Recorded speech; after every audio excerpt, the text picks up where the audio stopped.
अल्लाहुम्मा सल्लि अला मुहम्मदिन व आलि मुहम्मद।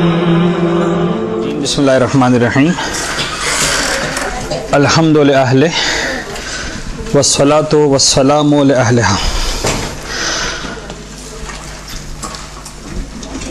इंतहाई माजरत के साथ कि ये क्लास काफ़ी ताख़ीर से शुरू हो रही है, लेकिन इंशाअल्लाह अगली क्लासों में हम कोशिश करेंगे कि इंशाअल्लाह ये वक्त भी ना लगे। कुछ बातें हम पिछली क्लास में पढ़ चुके थे, मैं उनको आगे बढ़ा देता हूँ। कहाँ तक हमने पढ़ लिया था? ये कर्ज हुआ था, ये इसका एक पॉइंट हुआ था सिर्फ, ये मिसालें नहीं आई थी अभी। ख़वातीन का महर, मकरूज, खुम्स ज़कात भी आ गया था, हो चुका था खुम्स ज़कात, इसी स्लाइड पे एंड हुआ था। अच्छा जी, औज़ु बिल्लाहि मिनश शैतानिर रजीम, बिस्मिल्लाहिर रहमानिर रहीम। हज के हवाले से हम थोड़ा सा मैं रिकैप कर दूं अपनी पिछली क्लास को। जो खुलासा है सारी बातों का वो ये है कि एक वजूब हज है और एक वाजिबात हज हैं। वाजिबात हज का मतलब है वो चीज़ें कि जिनको हज पर जाकर अंजाम देना ज़रूरी है। तो खुदा इंशाअल्लाह मुझे, आपको, हम सबको हर साल बार बार हज और उम्रे की ज़ियारत नसीब करें। जब वहाँ जाएंगे तो वहाँ जाकर सीखते हैं खुद ब खुद के क्या करना है, कैसे करना है, किस अंदाज से हज को अंजाम दिया जाएगा, अरफात का मैदान क्या है, मुज़दलिफ़ा किसे कहते हैं, मिना में क्या क्या चीज़ें अंजाम देनी है, वगैरह वगैरह वगैरह। लेकिन ये बातें उनके लिए हैं जिन पर हज वाजिब हो चुका है। इस वक्त तो हम ये समझने की कोशिश कर रहे हैं कि हज किस पर वाजिब है। तो वो जाहिर सी बात है कि वो अफराद के जिन पर शरीयत हज वाजिब कर रही है वो हम ही में से कुछ अफराद हैं, और कहीं ऐसा ना हो कि हम पर हज वाजिब ना हो और हम अपने आप पर हज वाजिब समझ रहे हों, ये भी गलत फहमी होती है। और कहीं ऐसा ना हो कि हम पर हज वाजिब हो और हम समझ रहे हो कि हम पर तो हज वाजिब ही नहीं हुआ। अब बात ये आ रही है कर्ज की। ख़वातीन का जो महर है उसकी कुछ डिटेल्स हैं, वो इंशाल्लाह बाद में आ रही हैं, लेकिन आ जाते हैं कर्ज पर। कर्जा लेकर हज पर जाना, एक कैफियत यह है कि इंसान ने किसी को कर्जा दिया हुआ है, वो मसाइल और थे। अब जो लेवल है वो ये है कि इंसान खुद कर्जा ले किसी से और हज पर जाए, या खुद मकरूज और हज पर जाए। तो सबसे पहली बात यह है कि कर्ज लेना वाजिब नहीं है। ये बात मुझे अच्छी तरह याद आ रही है कि पिछली क्लास में भी आई थी कि हज वाजिब करवाना अपने आप पर वाजिब नहीं है। यानी मुझ पर यह वाजिब नहीं है कि मैं अपने आप पर हज वाजिब करवाऊं। मैं मुस्तती नहीं हूं तो जबरदस्ती अपने आप को मुस्तती बनाऊं। लिहाजा अगर फर्ज कर लीजिए सारी जिंदगी में मुस्तती न रहा और मेरी जिंदगी का आखिरी लम्हा आ गया, और इस पूरे दौरानिए में जितने साल भी, जितने अय्याम भी, जितने महीने हफ्ते खुदा ने मुझे दिए थे, और उस आखिरी सांस तक इस्तिताअत मेरे पास ना आ सकी, तो अब क़यामत के मैदान में मैं खुदा के इस सवाल का जवाब दे रही हूँ कि तुमने हज क्यों नहीं किया। ये मुझसे सवाल पूछा ही नहीं जाएगा, इसलिए कि मुझ पर हज वाजिब ही नहीं हुआ था। तो जो चीज़ मुझ पर वाजिब ही नहीं हुई थी उसके बारे में मैं जिम्मेदार करार नहीं पाऊंगा। और ये सवाल मुझसे नहीं पूछा जाएगा कि तुमने अपने आप पर हज वाजिब क्यों नहीं करवाया, इसलिए कि ये वाजिब करवाना वाजिब ही नहीं है। अगर इस्तिताअत आ जाए तो हज करना वाजिब है, लेकिन अगर इस्तिताअत नहीं आती तो ये ज़रूरी नहीं है कि मैं किसी तरह से भी अपने आप को मुस्तती बनाऊं, चाहे कर्जा लेकर, चाहे बिजनेस करके। इन्हें फ़र्ज कर लें, फ़र्ज कर लें मेरे पास इतनी सलाहियत है। बिल्कुल एक नया मसला हम डिस्कस कर लें ताकि बात अच्छी तरह क्लियर हो जाए। फ़र्ज कर लें मेरे पास कोई ऐसी सलाहियत है कि मैं बड़ी आसानी के साथ इतने पैसे कमा सकता हूं कि मुझ पर हज वाजिब हो जाए। मैं नहीं कमाता। मसलन फ़र्ज करें जनाब अली कि मुझे खुदा ने एक सलाहियत दी है कि मैं मसलन 1 घंटे में मसलन फ़र्ज करें 10,000 रुपये कमा सकता हूँ। तो अगर मैं दिन में मसलन जो है 5 घंटे काम करना शुरू कर दूँ तो पता चला महीने के एंड कितने पैसे हो जाएंगे। लेकिन मुझे परवाह ही नहीं, मैं सिर्फ हफ्ते में 1 घंटा काम करता हूँ, 10,000 रुपये कमाता हूँ। बस महीने में 4 हफ्ते काम करता हूँ, 4 घंटे काम करता हूँ, इसके अलावा काम ही नहीं करता। अरे साहब थोड़ा सा ज़्यादा कर लो, आज वाजिब हो जाएगा। नहीं, महीने के 30-40 हज़ार बहुत है, मैं हफ्ते में 1 घंटा काम करूंगा, बस बाकी सारे दूसरे काम करता जा रहा हूं अपने। मुझ पर यह भी वाजिब नहीं कि अपनी सलाहियत का इस्तेमाल करो। एक औरत है, मिसाल के तौर पर फर्ज कर लें उसके पास इस्तिताअत नहीं है, लेकिन उसे पता है कि एक फलां शख्स मुझसे शादी करने को तैयार है और मैं उसके महर में मसलन 10 लाख रुपए मांग सकती हूँ और मुझे दे भी देगा, तो क्या वाजिब है औरत के लिए कि सिर्फ इसलिए कि हज वाजिब करवाना है अपने आप को किसी की ज़ौजियत में दे ताकि महर मिले ताकि हज वाजिब हो? नहीं। अब देखिए ये मिसालें आ गई कि जहां इंसान के पास बज़ाहिर लग रहा है कि इस्तिताअत नहीं है लेकिन आ सकती है, इस्तिताअत अवेल कर सकता है इंसान, लेकिन इस ऑप्शन को यूज करना जरूरी नहीं है। खुदा उस औरत को जिम्मेदार करार नहीं देगा कि जब तुम्हें पता था कि एक मालदार इंसान तुम्हें महर देने को तैयार है, तुमसे शादी करने को तैयार है, तो तुमने क्यों जाकर उससे शादी नहीं की? कोई जिम्मेदारी करार नहीं पाती। तो कर्जा लेना वाजिब नहीं है। हाँ, अगर ले ले और अपने वक्त पर बगैर मशक्कत के अदा कर सकता हो तो फिर अब हज वाजिब हो जाएगा। एक शख्स ने कर्जा ले ही लिया और उसे पता है कि मुझे कोई प्रॉब्लम नहीं है, मेरी जॉब लगी हुई है, मेरा बिजनेस लगा हुआ है, आराम से महीने के 5,000 रुपये मेरे कटते रहेंगे, या मसलन जब वक्त आएगा तब मैं आराम से देने के काबिल होऊंगा, मुझे इसमें कोई परेशानी की बात नहीं। तो अगर कर्जा ले लिया, एक मरतबा इस्तिताअत आ गई, खुद उसने अपने आप पर इस्तिताअत डेवलप कर ली, तो फिर अब उस पर हज अंजाम देना वाजिब हो जाएगा। लेकिन यहां पर भी आगे सिस्तानी एक शर्त लगाते हैं, बाकी मराजीन ने तो बात खत्म कर दी, लेकिन आगे सिस्तानी कहते हैं कि अगर मुद्दत इतनी तुलानी हो कि लोग उस पर एतना न करें तो वाजिब हो जाएगा। इतनी तुलानी मुद्दत, यानी कर्जा लिया है और अब इस कर्ज को लौटाने में मसलन 50 साल बाद वापिस देना है, 30 साल बाद वापिस देना है, 25 साल बाद वापिस देना है।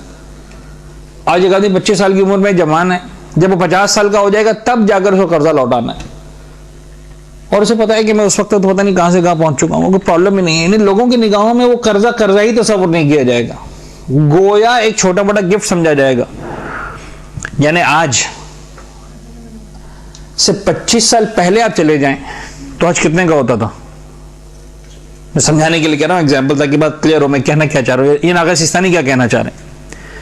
आज से 25 साल पहले जो हज होता था वो बड़ी मुश्किल से 20,000 रुपए का या 15,000 रुपए का हज होता था। तो फर्ज कर लीजिए आज से 25 साल पहले किसी ने 20,000 रुपए कर्जा लिया था, बहुत बड़े कर्जा था, आसान नहीं था। उस जमाने में जो नौकरियां लगती थी लोगों की, महीना 200 रुपए की नौकरी लगती थी, 20,000 रुपया वही कैफियत है जो आज के जमाने में 4 लाख रुपए की। उसने उस जमाने 20,000 रुपए का कर्जा लेके हज कर डाला, आज 25 साल के बाद उसको 20,000 रुपए लौटाने। जरा ईमानदारी से बताइए कि 20,000 रुपए लौटाना 25 साल के बाद कोई भारी पड़ेगा? प्रॉब्लम है। आप मुतमईन हो जाइए कि आज से 25 साल बाद जो हज की कैफियत होगी आपको 4 लाख रुपए बड़ा मजाक लग रहा होगा। आपसे कोई कहे ठीक है 4 लाख रुपए आप ले लें, हज कर लें, 25 साल बाद लौटाइएगा 4 लाख रुपए। तो 25 साल बाद जब 4 लाख रुपए लौटाने की बात करेंगे तो आप हंस रहे होंगे कि 4 लाख भी कोई कर्जा होता है? इतना सा कर्जा कोई कर्जा ही नहीं है। आगे सिस्तानी ये वाली बात कर रहे हैं कि अगर इतनी तुलानी मुद्दत हो कि उस पर कोई एतना ही ना कर रहा हो, वो एक तरह से गिफ्ट ही समझा जाए इंसान के लिए, तो फिर जो है वो हज वाजिब हो जाएगा, वरना वाजिब नहीं होगा। यानी अगर फर्ज करने कोई कहता है 2 साल में लौटा देना, 1 साल में लौटा देना, तो फिर जो है वो कर्जा लेने के बावजूद भी हज वाजिब नहीं होगा। यानी दूसरे अल्फाज में अगर कर भी लिया तो ये वाजिब हज काउंट नहीं होगा अगर सिस्तानी के एतबार से। यानी आप पर जो असल वाजिब था वो तो बाकी रहा, ये वैसा हज बन जाएगा जैसे आपने शाबान के महीने में रमजान के रोजे रख लिए। तो आपने रोजे रख लिए, बहुत अच्छा सवाब मिल गया, लेकिन जब रमजान का महीना आएगा तो अपने सिरे से दोबारा रोजे रखने।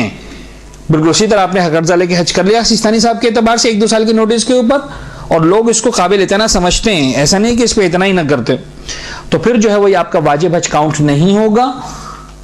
और जब भी आपके पास इस्तिताअत आएगी, चाहे 1 साल के बाद चाहे 10 साल के बाद, तो आपको जो अपना जिंदगी का वाजिब हज है वो अंजाम देना पड़ेगा। अगर यहां तक बात क्लियर है तो हम बात को आगे बढ़ाते हैं। अगली बात जो हमारे पास है वो है हज बदली। ये बदल नहीं है, दाल नहीं है, जाल है, और हमने इंटेंशनली जाल लिखा है, ऐसा ना हो कि आप कहें साहब ये मिस्टेक है। बज़ल करना अरबी ज़बान में यानी तोहफा देना, इसीलिए मैंने इसका तर्जुमा भी लिख दिया है, तोहफे में दिया हुआ हज।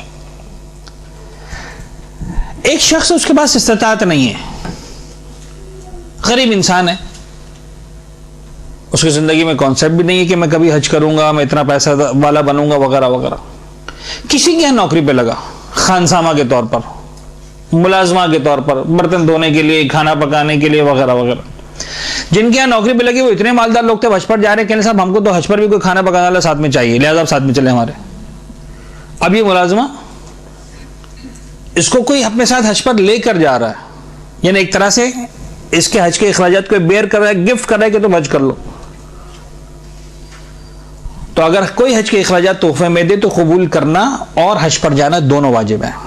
यानी first of all you don't have right to refuse, आप उसको रिफ्यूज नहीं कर सकते। यानी कोई आपसे कह रहा है कि हम तुम्हें गिफ्ट कर रहे हो हज और आपके साथ सॉरी हमें नहीं चाहिए, ये वो वाला गिफ्ट आपको लेना ही पड़ेगा।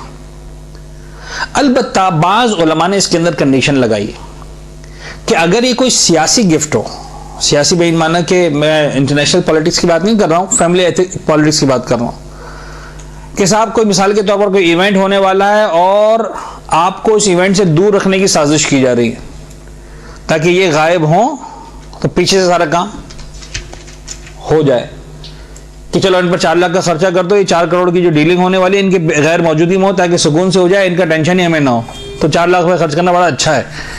तो ये बड़े बड़े खानदान होते हैं वहां इस तरह की एग्जाम्पल्स बड़ी आसानी से समझ में आती है। तो इस तरह का कोई मसला है या आपकी इज्जत नफ्स की बात आ रही है, कोई शख्स आपकी इज्जत नफ्स के साथ खेलना चाह रहा और ये पैसा देकर हज करवा के गोया आपको जलील करना चाह रहा हो और आप समझते हैं कि इस वजह से पैसा लाना मेरी इज्जत नफ्स को जो है वो गोया मजरूह करने के बराबर है, तो फिर परवरदिगार कहता है नहीं, कर्जा लेना वाजिब नहीं। नॉर्मल हालात में जो एक नॉर्मल कंडीशंस होती हैं कि कोई आपको गिफ्ट कर रहा है, भाई है, बहन है, माँ बाप है, शौहर है, मसलन आम तौर पर जो हमारे यहाँ जो खवातीन का हज होता है आमतौर पर वो ये गिफ्टेड वाला होता है। यानी आमतौर पर हमारे यहाँ जो कॉन्सेप्ट है वो ये है कि खवातीन कमाती नहीं है, बिजनेस नहीं करती हैं, जॉब्स नहीं करती हैं, शौहर साहिब हैसियत होता है, शौहर साहिब माल होता है, तो अपनी बीवी को बच्चों को साथ में लेकर जाता है। ये जो सारे हज कहलाते हैं ये बजली हज कहलाते हैं, गिफ्टेड हज कहलाते हैं। शौहर अपनी बीवी का खर्चा उठा रहा है, शौहर बाप अपने बच्चों का खर्चा उठा रहा है, बच्चों के पास पैसा नहीं है, अगर मतलब बाप पैसा ना दे तो बीवी के पास पैसा नहीं है। और यहां पर यह भी नहीं है, ये सुन लीजिए कि गिफ्ट लेना जबरदस्ती भी वाजिब नहीं है। यानी बाज़ वक़्त खवातीन का झगड़ा होता है कि ये कौन सी शराफत है, खुद हर साल हज पे चले जा रहे हैं और हमको जो एक मरतबाजी हज भी नहीं करवाया, भाई नहीं करवाया तो नहीं करवाया, क्या प्रॉब्लम है। तो ये चीज बहरहाल समझनी चाहिए कि ऐन मुमकिन है शौहर साहिब इस्तिताअत हो और बीवी साहिब इस्तिताअत ना हो, यह भी मुमकिन है कि बीवी साहिब इस्तिताअत हो, शौहर साहिब इस्तिताअत ना हो। हमारे माशरे में इसकी एग्जाम्पल्स कम नजर आती हैं, लेकिन मैं एक बड़ी प्रैक्टिकल एग्जाम्पल दे दूं और वह है मीरास। ऐन मुमकिन है कि मियाँ बीवी दोनों अपना घर अच्छी तरीके से चला रहे, अच्छी गुजर बसर हो रही है, लेकिन दोनों में से कोई भी साहिब इस्तिताअत नहीं, हज पर नहीं जा सकता। फर्ज कर ले कि बीवी के अजीजों में से किसी का इंतकाल हुआ, खुदा न खास्ता वालिद का, वालिदा का, या किसी ऐसे अजीज का कि जहां से उसको मीरास मिली और लाखों की मीरास मिली। अब लाखों की मीरास पे वो करोड़ों वाली मीरास नहीं है, लेकिन ठीक है, फर्ज करने 20-25 लाख के मकान में बाप रहता था, आज बाप का इंतकाल हो गया, 2 बच्चे थे, दोनों को 12-12 लाख मिल गए, दोनों को 15-15 लाख मिल गए। कोई बहुत बड़ी माली ट्रांजैक्शन नहीं हो रही है, लेकिन बहरहाल 15 लाख इतनी बड़ी अमाउंट है कि हज वाजिब हो सकता है। तो अब ऐन मुमकिन है कि शौहर साहिब इस्तिताअत ना हो और बीवी साहिब इस्तिताअत बन जाए, तो अगर इस्तिताअत आ गई तो उस पर हज पर जाना भी वाजिब हो जाएगा। तो बाज एग्जाम्पल्स में ऐसा हो सकता है कि हमारे यहाँ हमारे कल्चर के अंदर भी कि औरत जो है वो साहिब इस्तिताअत बन जाए और शौहर साहिब इस्तिताअत ना हो।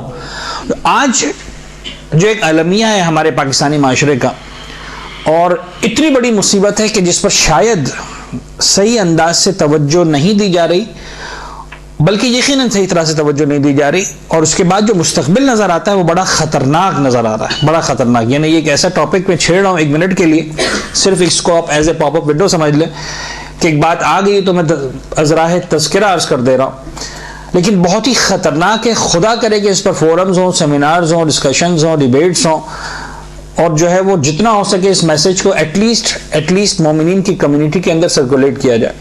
जो आज हम देख रहे हैं कि जो यूनिवर्सिटीज में स्टूडेंट्स की हालत है और कैफियत है और जो क्वांटिटीज हैं, उसमें हमारे पास जो रिपोर्ट्स हैं वो ये हैं कि 90% से ज्यादा स्टूडेंट्स जो हैं वो फीमेल स्टूडेंट्स हैं हर जगह पर। अच्छी से अच्छी यूनिवर्सिटीज में देख लीजिए आप, KU में देख लीजिए, दूसरी जगहों पर देख लीजिए। रिजल्ट ये है कि आज से 10 साल के बाद पढ़ी लिखी खवातीन की तादाद बहुत ज्यादा होगी और पढ़े लिखे मर्दों की तादाद गोया कम या ना होने के बराबर रह जाएगी। यानी वही मसला जो इस वक्त आप जैसी खवातीन अपने अपने खानदानों में महसूस कर रही हैं, यानी हमें इसका अंदाजा है, ऐसा नहीं कि अंदाजा नहीं। यानी आज दीनी हवाले से भी यही हो रहा है। कराची में जितने मदारिस खवातीन के कायम हैं, जितनी जगह पर खवातीन दीन की तालीम हासिल कर रही हैं, मर्द हज़रात इतना दीन की तालीम हासिल नहीं कर रहे हैं। नतीजा ये हो रहा है कि हमारी वो बच्चियां जो दीन को सीख लेती हैं, हिजाब को सीख लेती हैं, हलाल और हराम को सीख लेती हैं, वाजिबात और मुहर्रमात को सीख लेती हैं, अब जब उन्हें अपनी अमली ज़िंदगी में जाना पड़ता है तो कदम कदम पर मुश्किलात का सामना है। शौहर दाढ़ी रखने को तैयार नहीं है, म्यूजिक छोड़ने को तैयार नहीं है, वगैरह वगैरह वगैरह। और अब आप समझ गए कि मैं क्या कहना चाह रहा हूं। तो जो मसाइल हम दीनी एतबार से फेस कर रहे हैं वही हम दुनियावी एतबार से भी फेस करने वाले हैं। यानी यूं समझ लीजिए जो दीनी क्लासेस में कैफियत है, खैर यहां तो मर्दों को आने की इजाजत नहीं है, लेकिन अगर मर्दों के लिए सेटअप कायम कर भी दिया जाए तो मैं मुतमईन हूं कि अगर 100 खवातीन नजर आएंगी तो इसके मुकाबले में मर्दों की तादाद 5 या 10 से ज्यादा नहीं होगी। और आम तौर पर मर्दों के दर्स या नौजवानों के दर्स इसीलिए फेल हो जाते हैं कि उन्हें हलाल और हराम सीखने का शौक नहीं है, न तवज्जो दिलाई जाती है। तो खैर अब यहां से हम एक और काम ले सकते हैं, बात से बात निकल गई तो उसको पूरा कर लूं। वो ये कि अब आप जैसे खवातीन की जिम्मेदारी है कि जिस हद तक हो सके अपने घरों में जाकर अपने घर के मर्दों को मोटिवेट कर, चाहे वो आपका छोटा भाई है, चाहे वो आपका हस्बैंड है, चाहे वो आपका बड़ा भाई है, चाहे वो आपकी बेटा है, कि कम से कम वो दीन के मामले में भी दुनिया के मामले में भी अपने आप को इल्म से आरास्ता करेंगे तो बहरहाल बेहतर सेटअप बनेगा। लेकिन बात वहां से निकली शुरू हुई थी कि औरत पर हज वाजिब हो रहा है और शौहर पर वाजिब नहीं हो रहा। तो ऐन मुमकिन है आइंदा सालों में एग्जाम्पल ये वाली बने कि घर का खर्चा खवातीन चला रही हूं इसलिए कि पढ़ लिख गई हैं, अच्छी जॉब्स हैं, अच्छे बिजनेस है, सब कुछ है, और पता चला शौहर निकम्मे बैठे हुए। तो ऐन मुमकिन है मिसालें आइंदा सालों में आकर बदल जाएं। खुदा करे कि हमें अपनी जिंदगी में वो दौर देखना नसीब ना हो। लेकिन बहरहाल जो देख रहे हैं, आंख जो कुछ देखती है लब पे आ सकता नहीं। मैं वह हैरत हूं कि दुनिया क्या से क्या। इकबाल ने कहा था हो जाएगी, मैं कहता हूं कि हो चुकी है। यानी वाकई जो इकबाल ने कहा था तो वाकई बहुत कुछ हो रहा है और मजीद अब क्या होने वाला खुदा बेहतर जानता है। खैर अगर कोई हज के अखराजात तोहफे में दे तो कबूल करना और हज पर जाना वाजिब है।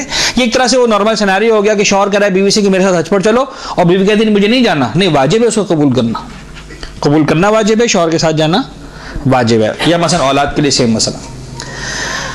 आज ये खवातीन का महर, कुछ सेटिंग्स आउट हो गई, खराब नहीं हो सकती। खवातीन का महर, अगर महर इतना है कि उससे हज किया जा सकता है तो इन शराइत के साथ हज वाजिब हो जाएगा। अगर महर इतना है कि उस महर से हज किया जा सकता है तो चंद शराइत हैं, उन शराइत के साथ जो है वो हज वाजिब हो जाएगा औरत के लिए। यानी उसको रिसीव करना, डिमांड करना वगैरह वगैरह। आप देख लें, नंबर 1 शौहर अदायगी पे कुदरत रखता हो। फर्ज कर लें कि महर लिखवाया गया था मसलन 5 लाख रुपए और वो बेचारा शौहर जिसने ऐन वक्त पर मेहमानों के मजमे में हिम्मत नहीं की कुछ बोलने की और साइन भी कर दी कि ठीक है 5 लाख रुपए महर दूंगा, और अब आप उसे क्या निकालो 5 लाख रुपए, तो वो आपको घर से तो निकाल सकता है लेकिन जेब में हाथ डालकर 5 लाख रुपए नहीं निकाल सकता, इसलिए कि नहीं है बेचारे के पास। तो यहां पर उलमा का फतवा मौजूद है, ये सिर्फ हज के लिए नहीं है, वैसे भी है। अगर शौहर महर अदा करने पर कुदरत नहीं रखता तो मुतालबा करना जायज नहीं है। यानी औरत के लिए जायज ही नहीं कि वो उससे डिमांड करे। कब जायज है डिमांड करना? जब औरत को पता हो कि मेरा शौहर इस काबिल है, इतना उसके पास है कि वो मेरा महर अदा कर सकता। 2, बीवी के लिए महर मांगने से हरज ना हो रहा। पहली कंडीशन तो ये कि शौहर अदायगी पे कुदरत रखता हो। अगर कुदरत ही नहीं रखता बात यहीं पे खत्म हो गई। अगर कुदरत रखता है तो सवाल ये कि आप में हिम्मत है मांगने की। अच्छा, इस हिम्मत का ताल्लुक अखलाकियात से नहीं है, वाकईयात से है। अब मांगना तो है आपको, लेकिन मसला यह है कि अगर आप मांगते हैं तो एक तो यह है कि ठीक है शौहर कहेगा ले लो, मसला नहीं। इस बात के इम्कानात भी हैं कि शौहर न समझ सके इन बातों को और नतीजतन बात झगड़ों तक आ जाए, घरेलू नचाकी तक आ जाए, या खुदा ना खासा बात तलाक तक पहुंच जाए कि ये कहां से सीख कर आ गए तुम, ये कौन सा मौलाना है, जरा मुझे मौलाना का एड्रेस दो। ये होता ना, इस तरह के मसाइल हैं। यानी बहरहाल कुछ घरों में इस तरह की बातें हो जाती हैं जहां किसी वजह से भी शौहर इस बात को नहीं समझ पा रहा कि मेरी बीवी जो मुझसे इस वक्त महर मांग रही है वो क्यों मांग रही, और नतीजतन बात चपकलिश तक आ जाएगी, घरेलू नचाकी तक आ जाएगी, हत्ता खुदा ना खासा घर में बात जो है वो तलाक वगैरह तक आ जाएगी। मैं तलाक दे दूंगा तुम्हें अगर महर मांगना है तो, मिसाल के तौर पर। तो अब यहां पर महर मांगने से बाद अगर तलाक वगैरह तक पहुंच जाए जो औरत के लिए नाकाबिल तहम्मुल हो तो फिर महर मांगना और हज करना जरूरी नहीं है। अब मुमकिन है, ये देखिए सिर्फ फिक़ी मसले की हद तक, चूंकि मेरी जिम्मेदारी है कि मैं बात को मुकम्मल कर दूं, इसलिए मैंने लिखा भी नहीं है, लेकिन ज़बानी कह रहा हूं सिर्फ। अगर कोई खातून ऐसी है जो कहती है ठीक है मैं तलाक भी ले सकती हूं, कोई प्रॉब्लम नहीं मेरे लिए, 99% केसेस में ऐसी कोई खातून अल्लाह करे कि ना मिले जो इतना बोल लोगे कि मुझे तलाक लेने में प्रॉब्लम नहीं।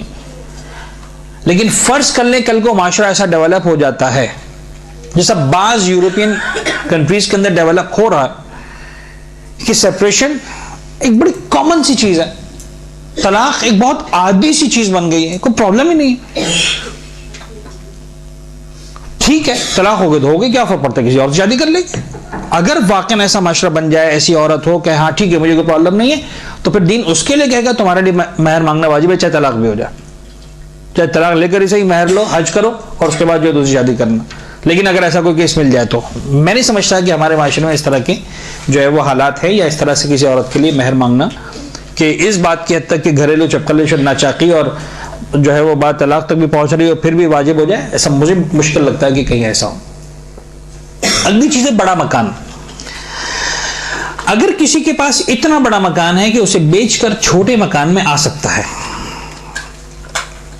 और बाकी मानदा माल से हज कर सकता है। अब यह भी एक बड़ी अहम एग्जाम्पल है और इसकी मजीद एग्जाम्पल्स भी निकल सकती हैं। बड़ी गाड़ी,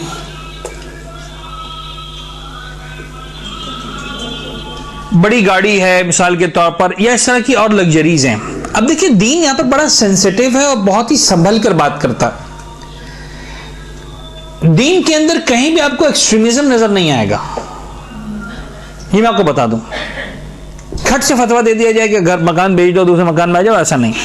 इस्लाम इस बात को पहले रियलाइज करने की कोशिश करता है, उस फर्द की हैसियत को जो है वो एनालाइज करने की कोशिश करता है और उसके बाद बात करता है। अगर इतना बड़ा मकान है कि उसको बेचकर बाकी मानदा माल, यानी छोटे मकान में आ सकता है और बाकी मानदा माल से हज कर सकता है। मतलब फर्ज करें 1 करोड़ के मकान में रह रहा है, उसको बेचकर 80 लाख के मकान में आ सकता है। नतीजा ये होगा कि 20 लाख रुपए निकल आएंगे। अच्छा, बज़ाहिर बड़ा मुश्किल लगता है कि 1 करोड़ रुपए हो मकान के और 3 लाख रुपए हज करने के ना, ये बज़ाहिर बड़ा मुश्किल सा लगता है। लिहाजा एग्जाम्पल बड़ी अजीब और गरीब किस्म की बनेगी अगर कहीं बनेगी भी तो, कि एक शख्स के पास जो है वो मकान 1 करोड़ रुपए का है लेकिन जेब में इतने पैसे भी नहीं है कि हज कर सके 3 लाख रुपए का। लेकिन ठीक है, अब उस 1 करोड़ के मकान को बेचकर 80 लाख के मकान में आ सकता है और फिर हज कर सकता है, 20 लाख रुपए निकल आएंगे आराम से। सवाल ये है कि आया ये 1 करोड़ वाला मकान जो है इसकी शान के मुताबिक है कि नहीं, यानी इसका स्टेटस, इसका फैमिली स्टेटस, इसका जॉब का स्टेटस, इसका फर्ज कर लीजिए कि तालीम का स्टेटस, सोशल स्टेटस इतना है कि उसे उस मकान में रहना चाहिए कि नहीं। अगर सोशली इसका स्टेटस ये है कि हाँ उसको उस मकान में रहना चाहिए, ये मकान इसकी शान के मुताबिक है, सही है, ये डिजर्व करता है इस मकान में रहना, तो दीन नहीं कहेगा कि बेचो। लेकिन अगर वो मकान उसकी शान के मुताबिक नहीं है, साहब बड़े ऊंचे उड़ रहे हैं, रह सकते हैं 70 लाख के मकान में, 80 लाख के मकान में, जरूरी नहीं करोड़ का मकान लेने की, आराम से रह सकते हैं, कोई शान में कमी नहीं आने वाली, कोई शान में फर्क नहीं आने वाला। तब दीन कहेगा कि ठीक है अब तो मकान बेचो, छोटे मकान में आओ, जो वो भी तुम्हारी शान के मुताबिक ही होना चाहिए। अपनी शान से नीचे गिरने की इस्लाम जो है जबरदस्ती नहीं करता। फिर ऐसे हालात में वाजिब हो जाएगा कि जाके इस मकान को बेचिए, दूसरा मकान खरीदिए और फिर हज पर जाइए। सेम मसला आ जाएगा गाड़ी के बारे में। फर्ज करने एक शख्स के पास गाड़ी 20 लाख रुपए वाली, अगेन मैं बता दूं ज्यादा चांसेस इस बात के हैं कि जब 20 लाख वाली गाड़ी होगी तो हज के पैसे वैसे ही रखे होंगे, 99% केसेस में ऐसा होता है। लेकिन फर्ज करने नहीं है पैसा, यही गाड़ी, इसके अलावा कुछ नहीं है। अगर ये 20 लाख वाली गाड़ी भी, 20 लाख वाली गाड़ी भी तुम्हारी शान के मुताबिक है, ठीक है कोई बात नहीं, हज वाजिब नहीं तुम पर, लेकिन ये तुम्हारी शान से ज्यादा है और तुम ये गाड़ी बेचकर मिसाल के तौर पर 10-15 लाख वाली गाड़ी ले सकते हो, तुम्हारे जेब में 5-6 लाख रुपए आ जाएंगे और 5-6 लाख रुपए से हज कर सकते हो, तो अब वाजिब है कि गाड़ी बेचो, छोटी गाड़ी लो और हज की सादत हासिल करो। जो शख्स खुद हज पर जाने की बदनी इस्तिताअत नहीं रखता,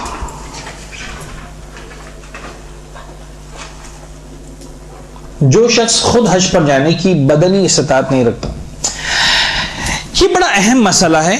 इस मसले को थोड़ा सा पहले इसका यानी सवाल समझ लें ताकि फिर हम जवाब के तक जा सकें। देखिए, हमारी सोसाइटी में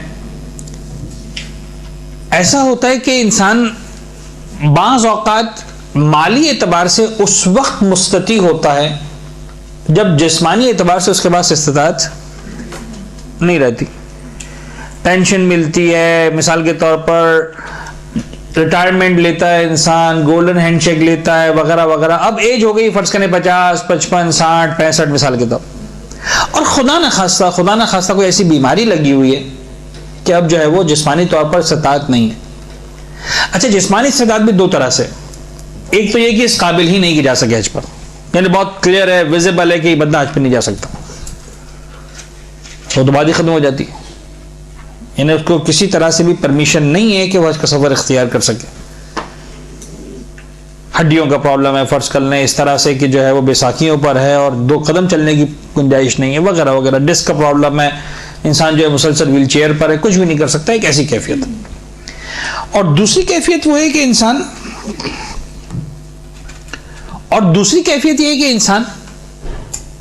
इतना बूढ़ा हो चुका है या इस तरह का बीमार है कि चला तो जाएगा जिद करके, लेकिन अजियत में रहेगा मुसलसल, तकलीफ में रहेगा मुसलसल। बहुत सारी जगहों पर उसको व्हील चेयर में जो है वो इबादत करवानी पड़ेगी, बहुत सारी जगहों पर जो है वो ये खुद भी तकलीफ में आएगा, दूसरों को भी तकलीफ में डालेगा वगैरह वगैरह, यानी नाकाबिले बर्दाश्त नहीं है, लेकिन एक ऐसी कैफियत है जो आम तौर पर लोग जिसको बर्दाश्त नहीं करते। अच्छा, यहां पर भी 2 तरह के लोग हैं, मैंने जो अब तक का तजर्बा किया है हज के हालात में, वो ये 2 तरह के लोग नजर आते हैं। एक वो लोग नजर आते हैं कि जो जान पर खेलकर भी हज करना चाहते हैं, यानी अगर उनके अंदर अगर इतनी हिम्मत भी है कि अपनी घर से निकलकर गली के नुक्कड़ तक जा सकते, वो कहेंगे मौलाना हम तो चल सकते हैं, किसने कहा नहीं चल सकते? अरे भाई, आप गली के नुक्कड़ से ज्यादा चल नहीं सकते हैं, आप सिर्फ गली के नुक्कड़ तक ही चल सकते हैं, और वहां पर घंटों चलना है और लाखों अफराद के मजमे में चलना है, धक्के खाते हुए चलना है, वो नहीं हम तो चल सकते हैं।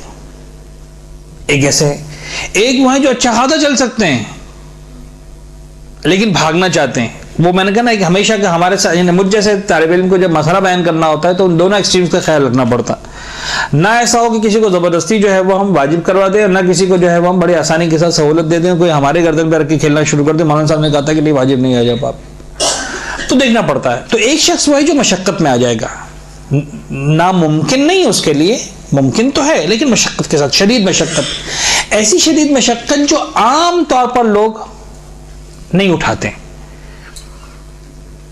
यानी दुनियावी मामला भी हो, ख्वाहिश भी हो, तब भी नहीं उठाते। आपने देखा होगा कि बाज़ आपके रिश्तेदार ऐसे होंगे जो कहेंगे बेटा मैं तुम्हें दुआएं दे दूंगा लेकिन शादी में शिरकत नहीं करूंगा।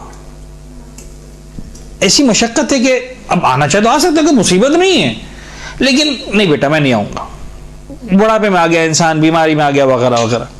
तो वो मशक्कत है जिसको आमतौर पर लोग तहम्मुल नहीं करते, बर्दाश्त नहीं करते, या बिला वजह वो पेन अपने सर पर नहीं लेते। ऐसी सूरत हाल में, दोनों सूरतों में अगर इंसान नहीं जा सकता तो वाजिब है कि किसी को अपनी जगह नाइब बनाकर भेजे। यानी देखें, इल्मी एतबार से जो मसला समझना है वो ये समझना है कि हम जब बात करते हैं इस्तिताअत की, तो मेन इस्तिताअत जो है वो इस्तिताअत माली है। अगर इस्तिताअत माली नहीं थी तो हज वाजिब ही नहीं था। अगर इस्तिताअत बदनी नहीं है तो यही समझाना है। अगर इस्तिताअत बदनी नहीं है तो ऐसा नहीं है कि हज वाजिब नहीं, और हो सकता था शरीयत कहती है अगर इस्तिताअत बदनी नहीं है तो हज वाजिब नहीं, बात खत्म हो जाती।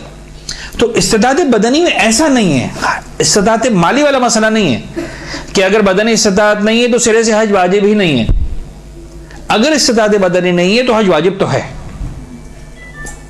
हज वाजिब तो है, लेकिन चूंकि खुद नहीं जा सकते हो किसी को नाइब बनाकर भेजो। अब यहां पर मराजीन के नजरियात में बहरहाल कुछ इख्तलाफ भी। अब देखिए जरा इख्तलाफ को। वाजिब है कि किसी को नाइब बनाकर भेजे और ये वुजूब फौरी है, जबकि इसी मसले में इमाम खुमैनी और आका खामेनी, ये दोनों बुजुर्गान फरमाते हैं कि नहीं, हज वाजिब ही नहीं, जो मैंने अभी बात की। इन इमाम खुमैनी रिज़वानुल्लाह ताला अलैह और आका खामेनी, ये दोनों बुजुर्गवार फरमाते हैं कि अगर माली इस्तिताअत नहीं है तो भी हज वाजिब नहीं है, अगर माली इस्तिताअत है, बदनी इस्तिताअत नहीं है, तब भी हज वाजिब नहीं। यानी अगर किसी शख्स के पास पैसा आ गया है लेकिन उस वक्त पैसा आया जब बदन में इस्तिताअत नहीं रही थी, वाजिब नहीं, इस पर हज वाजिब ही नहीं हुआ, इसको परेशानी नहीं होना। अब ये रोता हुआ ना जाए दुनिया से अगर आगे खामेनी की तकलीद कर रहा है या इमाम खुमैनी के मसाइल पर अमल कर रहा है कि साहब पैसा आ गया और मैं हज नहीं कर सका, नहीं, तुम पर हज वाजिब ही नहीं हुआ। ये किसका नजरिया हो गया? इमाम खुमैनी और आगे खामेनी। लेकिन खुई और सिस्तानी क्या कहते हैं? दोनों बुजुर्गान कहते हैं अगर पैसा नहीं आ गया और बदन में इस्तिताअत नहीं है तो हज वाजिब हो चुका, लिहाजा अगर मरोगे तो ऐसे मरोगे जी बगैर हज किए मर रहे हो। तो अब आगा खुई और आगा सिस्तानी क्या कहते हैं? वाजिब है कि किसी को नायब बनाकर भेजे और ये वजूब फौरी है, यानी जिस तरह खुद जाना फौरी था इस तरह किसी को भेजना भी वाजिब है फौरी। अलबत्ता इमाम खुमैनी और आगा खामेनी का ये मसला मुकम्मल कर लें, अगर अगर हज वाजिब हो चुका था और नहीं किया और अब जाने की जिस्मानी इस्तिताअत नहीं है तो फिर नायब को भेजना वाजिब है। इमाम खुमैनी और आगा खामेनी क्या कहते हैं? वो कहते हैं कि हाँ एक कंडीशन है, अगर हज वाजिब हो गया था नहीं किया। ऐसी भी बेशुमार एग्जाम्पल्स है हमारे पास जहां पैसा था, जा सकते थे, सब कुछ तो नहीं किया, सुस्ती की, लापरवाही की, सीरियस नहीं लिया, मसला नहीं पता था, और आज जब मसला पता चला तो पैसा तो है लेकिन अब जिस्म में ताकत नहीं रही। मुझे मशहूर मुहावरा है कि 900 चूहे खा के बिल्ली हज को चली, लेकिन इस काबिल भी तो रहे ना कि हज पे जा सके। पता चला 900 चूहे खा लिए और अब चलने की हिम्मत ही ना रही। ऐसी सूरत इमाम खुमैनी और आगा खामेनी कहते हैं कि ठीक है, नहीं ऐसी सूरत में तो फिर नियाबत के लिए भेजना किसी को वाजिब हो जाएगा। ये बड़ा अहम मसला था जो यहां पर आकर मुकम्मल हो गया।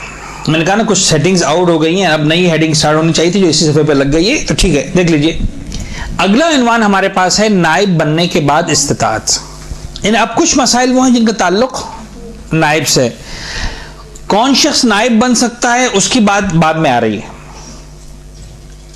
लेकिन अब दरमियान में एक अहम मसला, अगर एक शख्स को नाइब बना दिया गया, यानी फर्ज कर लें हमें से कोई फर्द ऐसा था कि जिसके पास इस्तिताअत नहीं थी, पैसा नहीं था, हज वाजिब नहीं था। मसलन फर्ज कर लें अम्मा ने कहा बेटी तुम मेरी जगह हज कर लो, मेरे पास पैसा है लेकिन मैं चूंकि जिस्मानी इस्तिताअत नहीं रखती हूं लिहाजा मुझ पर वाजिब है मैं किसी को भेजूं। बेटी से कहा तुम चले जाओ, बेटे से कहा तुम चले जाओ, शौहर से कहा आप चले जाइए वगैरह, भाई से कहा तुम चले जाओ वगैरह। नाइब बन गए शख्स। नाइब बनने के बाद इससे पहले कि जिसकी नियाबत में हज करना था उसका हज करे, पैसे आ गए, इस्तिताअत आ गई, अब क्या करेगा? अपना हज करे या उसका हज करे कि जिसकी नियाबत के पैसे ले चुका है? ये इतना ज्यादा प्रैक्टिकल नहीं है, लेकिन अभी आखिरी मसाइल हैं, बस अब हम जो है उस टॉपिक को मुकम्मल कर रहे हैं। सबसे पहली बात यहां पर दीन कहता है कि भाई देखो तुम्हें जो नियाबत मिली है, आया उसमें कंडीशन लगाई गई है कि इसी साल नियाबत करना? अगर ये कंडीशन नहीं है, अम्मा ने पैसे दे दिए इस साल कर लो या अगले साल कर लो, क्या फर्क पड़ता? बहन ने पैसे दे दिए, भाई ने पैसे दे दिए बहन को मिसाल के तौर पर, तब तो बड़ा आसान है मसला, पहले अपना हज कर लो उसके बाद जिसकी नियाबत करनी थी उसका, यानी पहले अपना हज करना पड़ेगा। यहां तक तो मसला बड़ा ही सिंपल, सादा, आसान, वो प्रॉब्लम ही नहीं है। गोया आपको जो है खुदा ने 2 मरतबा हज की सादत नसीब कर दी, एक मरतबा अपना हज करेंगे, दूसरी मरतबा जो है वो जिससे पैसा लिया था उसका हज करेंगे। अगर उसी साल के लिए नायब नहीं बना तो पहले अपना हज करें और अगले साल नियाबत का हज करें। और अगर उसी साल के लिए नायब बना है, कंडीशन ये है कि भाई देखिए मैं पैसे दे रहे हैं, इस साल ही आपको करना है, अगर आप इस साल नहीं जा सकते तो आप इस साल किसी और को भेज दें फिर, इसलिए कि उसको भी पता है जो हज पर भेज रहा है कि मुझ पर नायब भेजना वाजिब है, फौरी है। लिहाजा वो कंडीशन लगा रहा है कि भाई देखो इसी साल करना है, अगर इस साल नहीं कर रहे हो तो फिर मैं किसी और को भेजूं। तो अगर उसी साल की कंडीशन है तो अब देखना ये कि नियाबत के माल से इस्तिताअत आई है या किसी और माल से। देखिए फर्ज ये, थोड़ा सा समझें, टेक्निकल हो रहा है मसला, मुझे पता है कि अगर आप में से कोई ऐसा है बेचारा खुशनसीब जो खाना खाए बगैर आए मेरी तरह से, तो समझना जरा मुश्किल हो जाएगा, लेकिन थोड़ा सा अपनी तवज्जुहात लिखने से अगर तवज्जो हटाएंगे तो शायद ज्यादा बेहतर तरीके से समझ सकेंगे। बात ये हो रही है कि आपको नियाबत दी गई इसी साल की कि भाई 2014 में आपने हज करना है, बिल्कुल प्रैक्टिकल एग्जांपल, हमारी तरफ से हज करके आओ। आपने कहा ठीक है, आपके पास इस्तिताअत नहीं थी, लिहाजा मसला आसान था, आपने कहा ठीक है पैसे दे दें। अब जिन्होंने इस्तिताअत के पैसे दिए, फर्ज करने वो रहते हैं अमेरिका में, और जब उन्होंने अमेरिका में मालूम किया तो पता चला कि अमेरिका से जो हज होता है वो $8,000 से कम का नहीं होता। उन्होंने आपके अकाउंट में बगैर किसी से पूछे $8,000 आपके अकाउंट में भेज दिए कि साहब ये $8,000 आप ले लीजिए, हमारी तरफ से हज करके आ जाइए। और जब $8,000 आपके पास आए तो ये हो गए तकरीबन 8 लाख रुपए से ऊपर। 4 लाख रुपए में नियाबत हो जाएगी, आपके पास बच गए 4 लाख रुपए, और इस 4 लाख रुपए से अपना आराम से हज कर सकते हैं। इस्तिताअत आई लेकिन नियाबत के पैसों से आई। अगर ये $8,000 आप वापस कर दें तो आपके पास इस्तिताअत नहीं। अब क्या करें, बड़ा टेक्निकल मसला बन गया, हुआ कि नहीं। तो ये फरमा रहे हैं कि अगर नियाबत के माल से इस्तिताअत है ये, तो फिर तमाम उलमा मुत्तफ़क़ा तौर पर कहते हैं कि पहले नियाबत का हज करो, अपने 4 लाख संभाल के रखो, तुम्हें अपना हज क्या करना है, अगले साल करना है। इसलिए कि तुम्हारी इस्तिताअत मुहक्कक ही नहीं होगी अगर तुम इस साल नियाबत का हज नहीं करोगे, क्योंकि अगर तुम इस साल की नियाबत को ठुकरा देते हो तो 8 के 8 लाख वापस चले जाएंगे, अगले साल भी नहीं जा सकोगे हज पर, बात ही खत्म हो जाएगी। लिहाजा जब तक तुम हज नहीं करोगे तब तक तुम्हारी इस्तिताअत ही नहीं होने वाली। लिहाजा मसला आसान है, अगर नियाबत के पैसों से इस्तिताअत आई है तो पहले नियाबत करो, उसके बाद अगर वो $8,000 देने वाला कंडीशन नहीं लगा रहा है कि इसी साल करना, जो पहला मसला था, तो पहले अपना हज करोगे, अगले साल उसका हज करोगे, और अगर कंडीशन लगा रहा है कि इस साल करना है तो पहले उसका हज करोगे, बाद में अगले साल अपना हज कर लोगे। यहां तक भी बात बड़ी सिंपल, बड़ी आसान सी थी। लेकिन अगर किसी और माल से इस्तिताअत आई है, यानी आपके पास मिसाल के तौर पर किसी ने कहा कि हज कर लो, ठीक, अम्मा ने कहा हज कर लो, मिसाल फिर वो एग्जांपल लेते हैं, अम्मा ने कहा बेटा मेरा हज कर लो, मैं नहीं जा सकती। अच्छा आपके पास इस्तिताअत नहीं है, अम्मा ठीक ठाक मालदार है, लखपति है, करोड़पति है मिसाल के तौर पर, ठीक है, आपने कहा ठीक है हम हज कर लेते हैं। लेकिन इससे पहले कि आप हज पर जाए और सारी बातें हो, अम्मा का इंतकाल हो गया, तो 4 लाख तो चले विरासत हज के थे, आपको 40 लाख विरासत के मिल गए। समझ में आ रही बात, उसी अम्मा से मिले। तो नियाबत के पैसे अलग, जिससे इस्तिताअत नहीं आ रही, वो आपको नियाबत का हज करना था। विरासत से इस्तिताअत अपनी जाती मौक़ा हो गई, और शर्त ही कि इसी साल हज करना है, तो ये नियाबत खुद ब खुद कैंसिल मानी जाएगी। अब आपके पास चूंकि अपने पैसे आ चुके हैं, उसका ताल्लुक नियाबत से भी नहीं है, लिहाजा आपको हर सूरत में पहले अपना हज करना है। और चूंकि जिन्होंने आपको नायब बनाया था कंडीशन लगाई थी कि इसी साल करोगे हज, तो वो कंडीशन खुद ब खुद खत्म हो जाएगी। वो यानी इसको इजारा कहते हैं, नहीं जो आपकी जो एग्रीमेंट था ये खुद ब खुद इनवैलिड हो जाएगा, वाइड हो जाएगा, और वाइड होने की वजह से अब जिसकी नियाबत होनी थी वो अब किसी और से नियाबत करवाए, या उसके अगर जैसे इंतकाल की मिसाल मैंने दी तो वो रसा फैसला करे कि आप किससे हज करवाना, वो हज कोई और करेगा, आपको अपना हज करना पड़ेगा। अगर किसी और माल से इस्तिताअत आई है तो इमाम खुमैनी फरमाते हैं कि नियाबत का हज, इमाम खुमैनी यहां पर भी बात फरमाते हैं कि पहले नियाबत का हज करें, क्योंकि आप एग्रीमेंट साइन कर चुके, और अगले साल तक इस्तिताअत बाकी रही तो अब अगले साल अपना हज करेगा।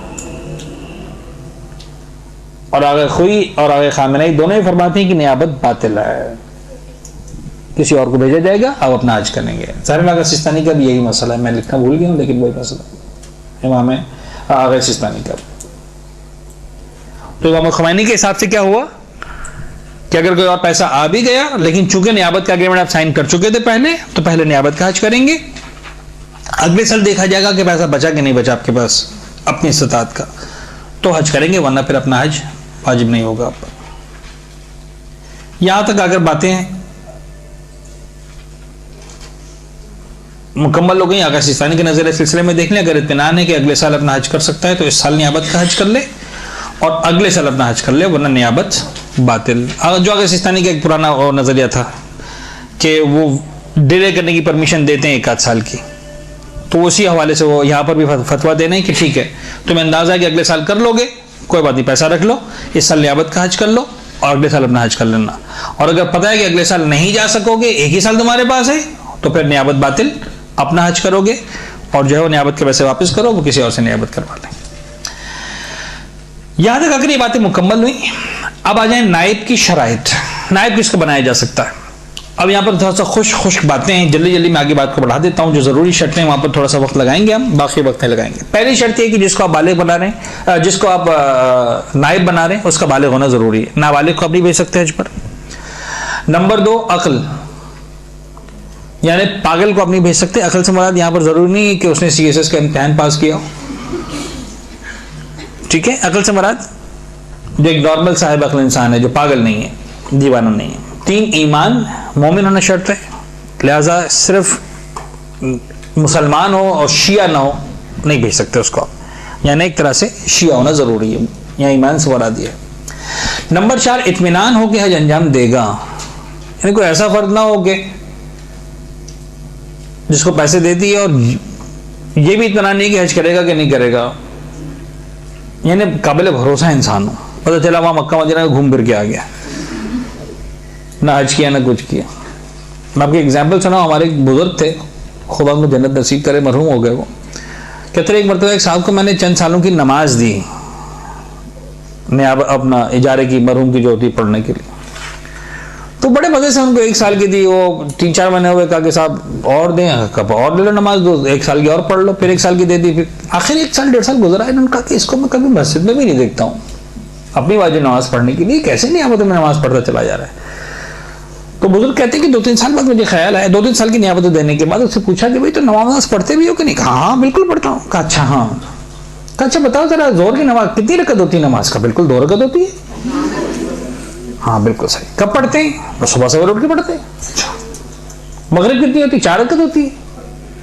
वो 2-4 सवाल से अंदाजा हो गया कि इसको यही नहीं पता कि जोहर 2 रकत होती है कि 4, फजर 3 रकत होती है कि 2, और वो नियामत पे पैसे लिए चला जा रहा है। यानी अब तो यकीन हो गया कि पैसे सारे के सारे जाया हो गए। तो बहरहाल हमारे माशरे में मैं नहीं समझता हूं कि हज के मामले में कोई इतनी ज्यादा सुस्ती करेगा, लेकिन बहरहाल जो नाइब बनाकर भेज रहा है उसकी जिम्मेदारी है कि वो मेक श्योर करे, उसको इत्मीनान होना चाहिए कि मैं जिसको भेज रहा हूं या भेज रही हूं वो हज सही तरह से अंजाम देगा। तो बहरहाल इत्मीनान हो गया, अंजाम देगा। 5, अहकाम हज की मालूमात रखता हो या मालूमात के साथ हज कर सकता हो। ये बड़ी टेक्निकल किस्म की शर्त है। जब नियाबत दी जा रही है उस वक्त मालूमात होना जरूरी नहीं है। यानी फर्ज कर आप में से किसी को नियाबत मिल रही, कोई भी अजीज खानदान से कह रहा है कि आप हज कर लें, तो आपको तो नहीं पता हज में क्या करना होता। बड़े लंबे चौड़े वाजिबात हैं, अरफात हो, मिना हो, मुजदलिफा और कुर्बानी हो, पता नहीं क्या क्या। लेकिन आपको इत्मीनान है कि आप किसी ऐसे कारवान को ज्वाइन करेंगे कि जहां पर आपको मसाइल बताए जाएंगे, फिक़ह पढ़ेंगे, किताबें पढ़ेंगे, सीखेंगे, समझेंगे, ये जिम्मेदारी इसके हिसाब से अंजाम दे लेंगे। तो या तो मालूमात हो या मालूमात हासिल करके हज कर सकता हो, अगर इतना इत्मीनान है तो काफी है। नंबर 6, खुद उस पर हज वाजिब ना हो, यानी ऐसे ही फर्द को नाइब बनाया जा सकता है जिस पर खुद हज वाजिब ना हो। अगर खुद हज वाजिब होगा तो वो किसी और का हज नहीं कर सकता। 7, खुद इस कदर माजूर ना हो कि किसी और को नियाबत देनी पड़े। वैसे अगर एक फर्द खुद माजूर है और हज पे जा रहा है, कोई मसला नहीं।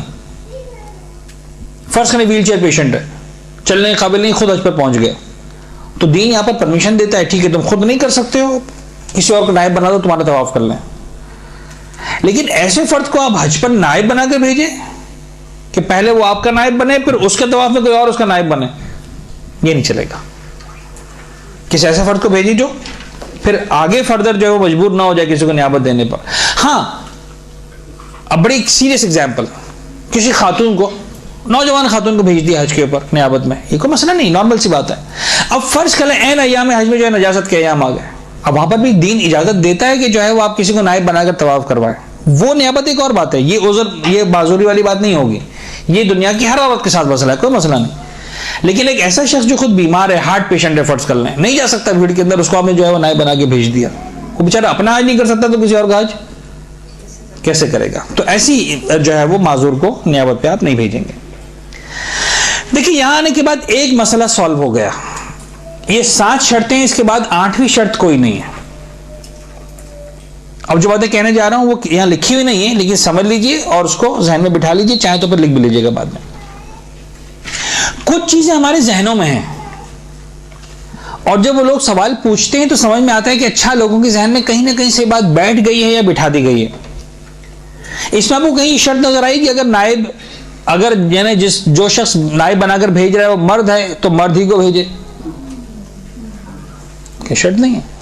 लिहाजा मर्द औरत की नियाबत कर सकता है, औरत मर्द की नियाबत कर सकती है। बाप अपनी बेटी को भेज सकता है हज के लिए, माँ अपने बेटे को भेज सकती है, शौहर अपनी बीवी को भेज सकता है, बीवी अपने शौहर को भेज सकती है, भाई अपनी बहन को भेज सकता है, बहन अपने वगैरह वगैरह। ठीक है, ये बात क्लियर हो गई कि मर्द के लिए औरत और औरत के लिए मर्द नायब बन सकते हैं। क्लियर बात यहां तक? एक बात। दूसरी बात, ये जरूरी नहीं है कि जिसको आप नियाबत पर भेज रहे हैं वो अपना हज पहले कर चुका हो।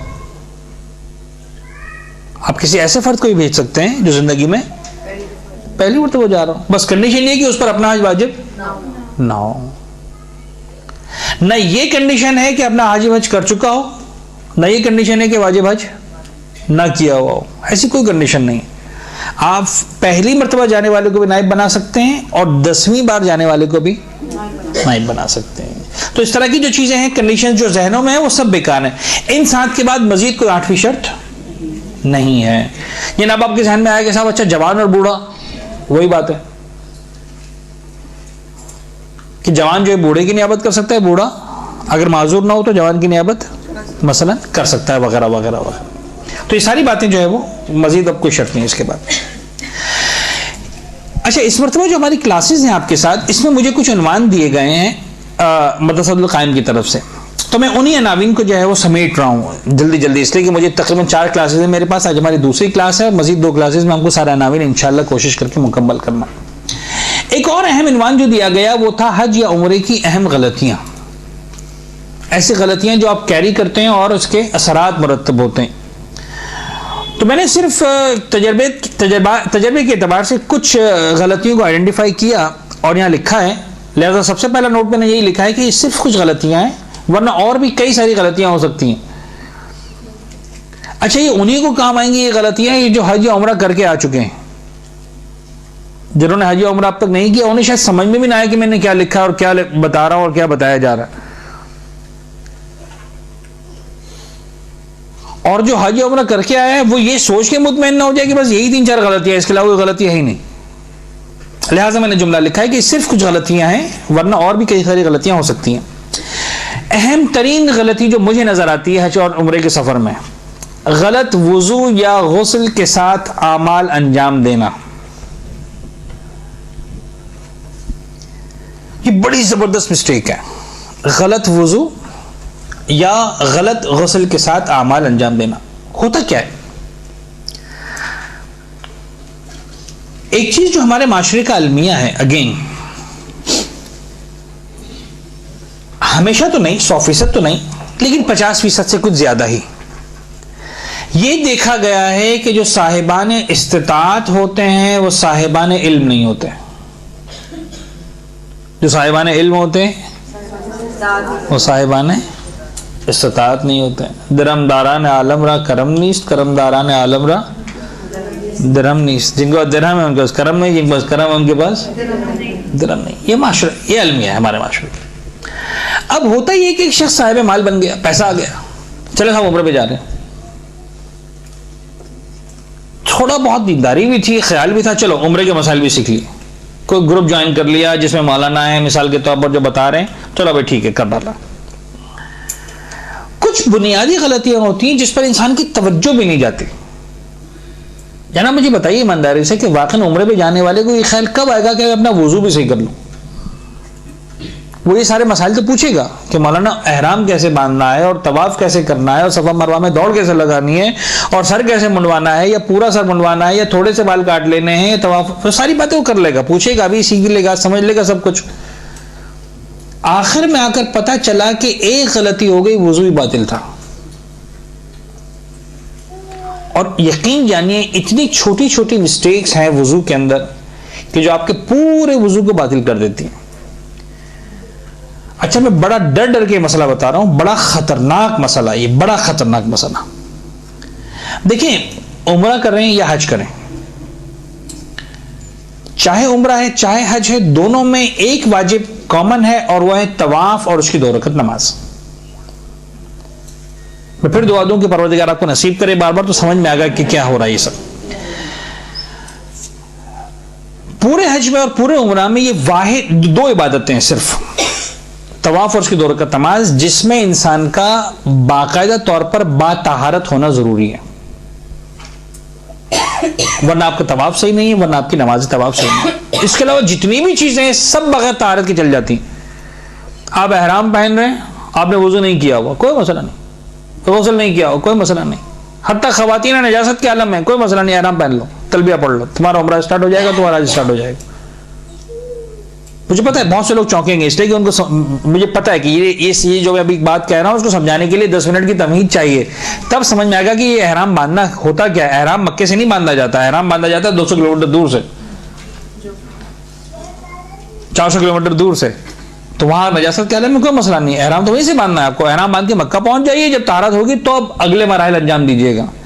मक्का पहुंचकर उम्रा नहीं होता, मक्का पहुंचकर उम्रा मुकम्मल होता है। उम्रा शुरू कहां से होता है? दूर से, मीकात से। मीकात कहा जाता है उस जगह को। तकरीबन 5 अलग अलग मकामात हैं, कोई 400 किलोमीटर, कोई 200 किलोमीटर, कोई 150 किलोमीटर वगैरह वगैरह। वाज़ेह हो रही बात? मुझे अंदाजा है कि बहुत ज्यादा वाज़ेह नहीं हो रही होगी, लेकिन मैं सिर्फ समझाना चाह रहा हूं कि वो मकाम जहां पर तहारत की शर्त है वह है तवाफ और उसकी 2 रकअत नमाज बस। और वहां पर तहारत की शर्त ऐसी है कि तहारत चाहिए ही चाहिए। अगर आपकी जिम्मेदारी वजू करना थी, वजू होना चाहिए। अगर आपकी जिम्मेदारी गुस्ल करना थी, गुस्ल होना चाहिए। अगर बगैर वजू के तवाफ किया तो तवाफ बातिल है। अगर बगैर वजू के नमाज पढ़ी तो नमाज बातिल है। अच्छा, ईमानदारी से बताइए कि बगैर वजू के करेगा? नहीं। लेकिन गलत वजू के साथ करना is equal to, this is the problem. मुसीबत यह है कि जब आप अपने आप को बावजू समझ रहे हैं, आपने वजू कर लिया, फिर पता चला कि आपका वजू गलत था। अच्छा, एक मसला और सुन लीजिए। वजू और गुस्ल का मसला इतना हसास मसला है दीन के अंदर, इतना हसास मसला है कि अक्सर 90% से ज्यादा मकामात, बल्कि शायद 100% भी कहा जा सके, दीन ने किसी तरह का कंप्रोमाइज नहीं किया वजू और गुस्ल में। कितनी सारी इबादतें ऐसी हैं जहां आप कहें सब गलती हो गई, इस्लाम ठग से कहेगा कोई मसला नहीं, आज से सही कर लो, जो हो गया देखा जाए, चल जाएगा। गलती से, भूले से, बेध्यानी में, ऐसा कोई मसला, कोई मसला, कोई मसला। वुज़ू और गुस्ल के अंदर नो कॉम्प्रोमाइज, 0% टॉलरेंस है वुज़ू और गुस्ल के अंदर, याद रखिएगा, 0% टॉलरेंस। मेरे सामने केस आया था, हज से जरा हटकर बात करें ताकि समझ में आए बात। एक उस्ताद थे, अब मुझे एग्जैक्ट डिटेल्स याद नहीं, लेकिन बहरहाल जो याद है बता रहा हूं। एक उस्ताद थे जो दीनियात के उस्ताद थे, मसाइल फ़िक़्ह पढ़ाया करते थे मदरसे में बच्चों को। हौज़े की बात नहीं कर रहा हूं, जो हमारे दीनियात के मदारिस होते, कई सालों तक बच्चों को पढ़ाते रहे, वजू का तरीका, गुस्ल का तरीका सिखाते रहे, कैसे वजू होता है, कैसे गुस्ल होता है, सब कुछ खुद सिखाते थे। अपना वजू गलत था। एक दिन ख्याल आया कि मैं सबको सिखा रहा हूं, मेरा अपना वजू तो गलत है। और गलती क्या थी? गलती ये थी कि जब हाथों को धोते थे वजू में, तो कलाई यानी उंगलियों के सिरे तक नहीं धोते थे, कलाई धो के छोड़ देते थे, इसलिए कि पहले हाथ धुले हुए होते थे।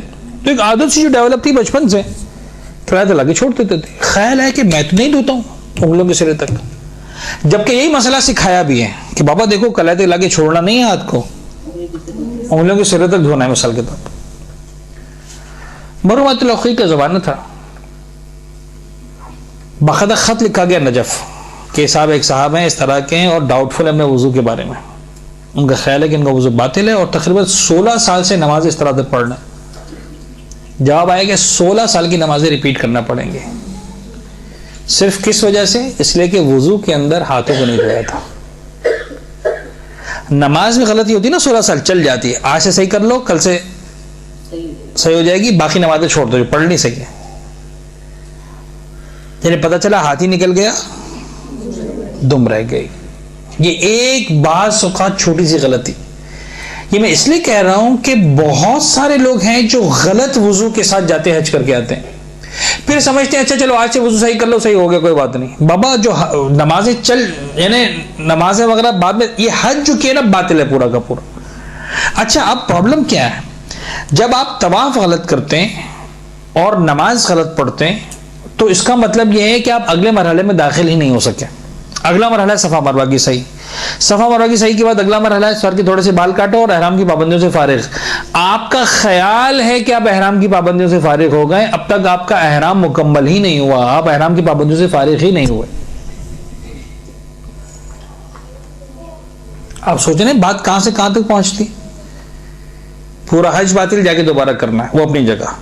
अब तक तुम हालत एहराम में हो, तुम पर खुशबू अब भी हराम है, तुम पर मिसाल के तौर पर जीनत अब भी हराम है, तुम्हारे लिए मर्दों और औरतों के ज़वाजी ताल्लुकात अब भी हराम है। मसलन ये पता नहीं कहां कहां तक हराम की बात पहुंचेगी।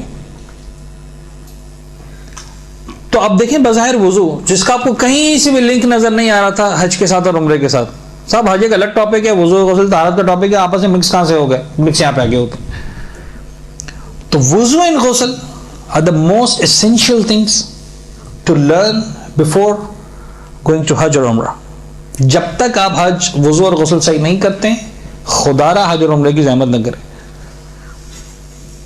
किसी से चेक करवाएं, पूछें, बहुत मुश्किल नहीं है। यानी टोटल जो दौरानिया है वुजू और गुस्ल सीखने का मेरे ख्याल में 10 से 15 मिनट, यानी ये नहीं कि बहुत मुश्किल चीज़ है, लेकिन अफसोस ये है कि इंसानी जिंदगी में 15 मिनट निकालने को भी तैयार नहीं है।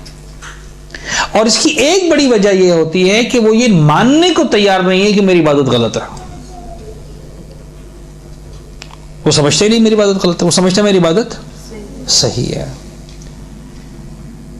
लिहाजा पहले तो ये चेक करना कि हाँ मेरी इबादत भी गलत हो सकती है, मेरा वुजू और गुस्ल भी गलत हो सकता है, तो जाके किसी से चेक करे, रीचेक करे, रिव्यू करे, तो ये चीज़ें ज़रूरी है। गलत वुजू या गुस्ल के साथ अमाल अंजाम देने से जो है एक बहुत बड़ा मसला क्रिएट हो सकता है। दूसरी बात, तवाफुन निसा अंजाम दिए बगैर हज या उम्रे को मुकम्मल समझना।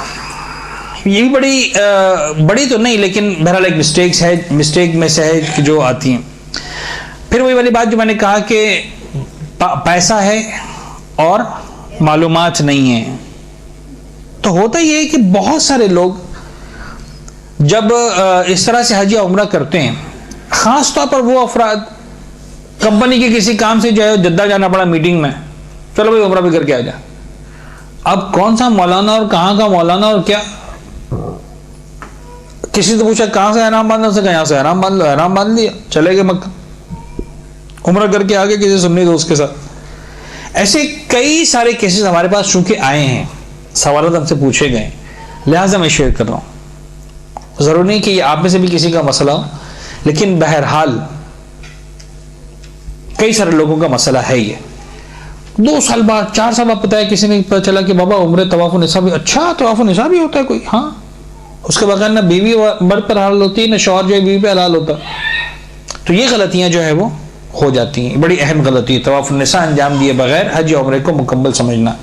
वैसे हज या उम्रा मुकम्मल हो जाता है, यानी अब हज दोबारा करना वाजिब नहीं है, उम्रा दोबारा करना वाजिब नहीं है, लेकिन तवाफ़ुन निसा की जिम्मेदारी बाकी रह गई जो आपको मुकम्मल करनी है। तीसरी चीज जो मुझे गलती नजर आती है वह है सही क़िराअत सीखने की इस्तिताअत के बावजूद गलत क़िराअत के साथ आमाल हज या उम्रा को अंजाम देना।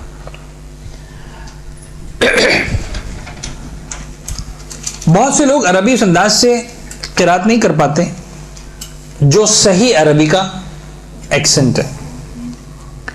अच्छा, अब मैं बात नहीं कर रहा हूं कोई कारी लेवल की क़िराअत की, सिर्फ इस हद तक कि आप जब अरबी पढ़ रहे हो, ज़बान से अलहम पढ़ रहे हो, सूरा पढ़ रहे हो, तो लगे कि अरबी पढ़ने ख़त्म, जो एक शरीयत का कानून है। अब बहुत सारे लोग बड़े आसानी के साथ अपने आप को कंफर्ट जोन में समझते हैं, साहब अल्लाह बड़ा मेहरबान है, अल्लाह बड़ा माफ करने वाला। वो ना ज़वात का तलफ़्फ़ुज़ सही अदा कर रहे हैं, ना ज़ोएं का तलफ़्फ़ुज़ सही अदा कर रहे हैं, ना तोएं का सही तलफ़्फ़ुज़ अदा कर रहे हैं, ऐसे ही पढ़े जा रहे हैं, पढ़े जा रहे हैं, पढ़े जा रहे हैं, और जाकर हज भी अंजाम दे लिया। अब हज में बोलना कहीं पर भी नहीं है सिवाय 2 मकामात के, या उम्रे में बोलना कहीं भी नहीं है सिवाय 2 मकामात के। पहला मकाम तलबिया, मुंह से कहना है लब्बैक अल्लाहुम्मा लब्बैक, जब तक नहीं कहेंगे और सही अरबी में कहना तब तक उम्रा स्टार्ट नहीं होगा या हज स्टार्ट नहीं होगा। नंबर 2 तवाफ की नमाज, चाहे वो तवाफ उम्रा हो हज हो या चाहे तवाफ निसा हो, तवाफ की नमाज, इसमें भी आपको बोलना है, प्रोनाउंस करना है, अलहम पढ़नी है, सूरा पढ़ना है वगैरह। अब अगर फर्ज कर ले कि आप अपने हिसाब से सीख चुके लेकिन इतने सालों से गलत बोलते रहे कि अब नहीं सही कर पाएंगे, आपने अपनी कोशिश करके देख ली, कोई मसला नहीं, जैसा आप बोल सकते हैं वैसा बोलिए, खुदा की बारगाह में कबूल है। कोशिश करने के बाद अपने आप को अजियत में नहीं डाल देना, लेकिन सीखना ही नहीं। अल्लाह बड़ा बादशाह, तो वो अल्लाह बड़ा बादशाह बड़ा खतरनाक बादशाह भी है, यानी हर बादशाह जो है रहमान रहीम नहीं होता, खुदा जो है कहार भी है, वो सिर्फ जो है रहमान नहीं है।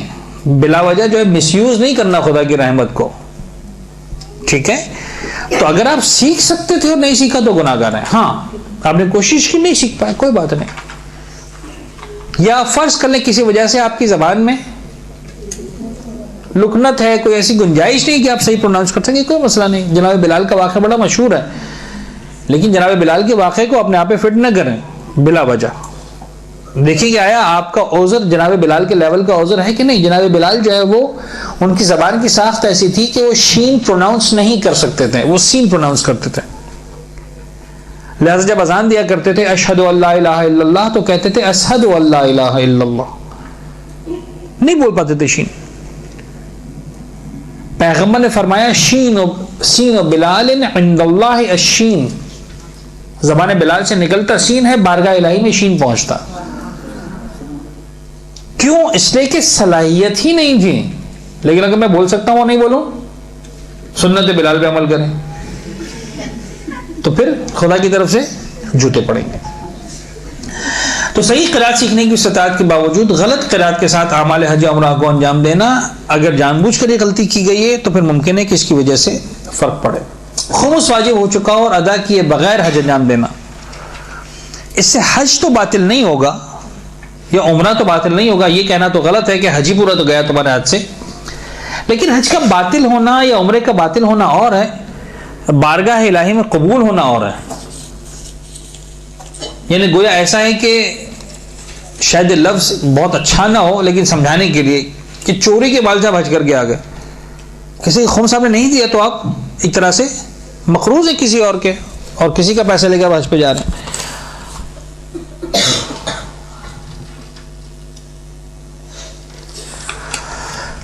तो ये जो है वो, अगर शौहर साहिब इस्तिताअत हो और अपने साथ बीवी को भी हज करवा सकता हो, तो क्या शौहर पर वाजिब है कि वो बीवी को भी हज करवाए? जी नहीं, कतन वाजिब नहीं है, कतन वाजिब नहीं है। 2, अगर औरत शिया इस्नाशरी हो और शौहर अहले सुन्नत हो, चूंकि अहले सुन्नत के यहाँ तवाफ़ुन निसा नहीं, तो फिर ज़न और शौहर के मामलात के बारे में क्या हुक्म है? कोई मसला नहीं है, औरत के लिए वाजिब है तवाफ़ुन निसा करे, मर्द के लिए वाजिब नहीं तवाफ़ुन निसा करे, चूंकि वह अहले सुन्नत है और इसी एतबार से दोनों की ज़िंदगी गुजरती रहेगी, कोई मसला नहीं आएगा। टाइम हमारे पास मुझे नहीं पता कितना बचा है, तकरीबन 5 से 6 मिनट हमारे पास है। एक टॉपिक मुझे दिया गया, अखलाकी टॉपिक है मुझे लग रहा है, वो मुबाह काम जो हराम कामों का पेश खैमा बन सकते हैं। इसकी तकरीबन 10 एग्जाम्पल्स हैं जो मेरे पास इन्हें उस कागज़ में लिखी हुई थी कि जो हमारे टॉपिक में शामिल है। 3 को मैंने आगे सामने लिख दिया है आपके, बाकी 7 अगले सफ़हात पर आने वाली हैं। लेकिन मेरा ख्याल है कि इससे पहले कि हम इसको डिस्कस करें, आप इसको ज़रा सा एक्सप्लोर करें। वो मुबाह काम जो हराम कामों का पेश खैमा बन सकते हैं, बड़ा ही अच्छा उन्वान है, और इंसान जितना सोचेगा उतना ज़्यादा जो है वो उसके सामने चीज़ें आएंगी और अपनी इस्लाह के मौके जो है वो फराहम होंगे। बहुत सारे काम ऐसे हैं, अगर आपने लिख लिया तो मैं बात को आगे बढ़ाऊं, बहुत सारे काम ऐसे हैं कि शरीयत उनको हराम करार नहीं देती। ये नहीं कहती कि तुम्हारे लिए हराम है, तुम कर सकते हो, जायज है तुम्हारे लिए। लेकिन वो मुबाह काम, वो हलाल काम, वो जायज काम ऐसे होते हैं जो बाज़ औक़ात अगर इंसान उनको सही तरह से न समझ सके, उनके जवाज को, उनकी हिल्लियत को, तो ऐन मुमकिन है वही हलाल आखिर में जाके इंसान के लिए हराम बन जाए। और ऐसा हमारी जिंदगी में बहुत सारी चीजें होती हैं। मसलन ये 3 एग्जाम्पल्स हमारे सामने हैं। नंबर 1, रात को देर तक जागना। नंबर 2, ज्यादा बातें करना। नंबर 3, ज्यादा सोना। अलबत्ता ये बात मैं वाज़ी कर दूं कि ये सिर्फ एग्जाम्पल्स हैं और ये भी जरूरी नहीं है कि हर फर्द के लिए सही एग्जाम्पल हो, जरूरी नहीं। मसलन ज्यादा बातें करना, मेरा तो काम ही बोलना है, ठीक है ना, तो बात कहीं से कहीं पहुंच जाएगी। ज्यादा सोना, अच्छा, लेकिन फिर भी कुल्ली तौर पर बहुत सारी चीजें इंसान की जिंदगी में ऐसी हैं कि जो हलाल हैं, उनका गलत यूज, उनका misuse, misunderstanding can leads towards हराम। तो जरा सा एग्जांपल आप लोग शेयर करें, फिर हम बात को आगे बढ़ाते हैं। जी, हाउस इज ओपन। सोना मतलब इतना सोना कि नमाज़ें अपनी खत्म हो जाए, ये आ गया ना नंबर 3। ज्यादा खाना, गुड। ज्यादा खाना एक ऐसी चीज है कि जो इंसान को एट द एंड मुमकिन है बाज हराम कामों की तरफ ले जाए। मसलन क्या हराम काम? किसने कहा था ज्यादा खाना? अब आवाज नहीं निकलेगी। यानी खाने पीने का शौकीन होना, पे ये कहना है। फिर चाहे कम भी खा रहा हो इंसान, अगर हलाल हराम का ख्याल नहीं रख रहा, ठीक है ना, खाने पीने का शौकीन होना, ये आप कह सकते हैं कि फिर इसमें इंसान जो है वो इतना लजीज खानों का शौकीन है कि सोच ही नहीं रहा कि मैं हलाल खा रहा हूं कि हराम खा रहा हूं, मिसाल के तौर पर। जी, रात को अच्छे कामों के लिए जागा जाए, रात को अच्छे कामों के लिए जागा जाए, ये ऐसा मुबाह है कि जिसकी वजह से हराम हो सकते हैं। हम इस वक्त डिस्कस कर रहे हैं वो मुबाह काम जो हराम कामों का पेश खेमा बन सकते हैं। इन ऐसी चीजें जो बज़ाहिर जायज हैं, शरीयत मना नहीं करती आपको, लेकिन ऐन मुमकिन है उसकी वजह से आप हराम में पड़ जाएं। जी, एक मिनट। लोगों से ज्यादा मिलना जुलना, लोगों से ज्यादा मिलना जुलना, ये हलाल काम है।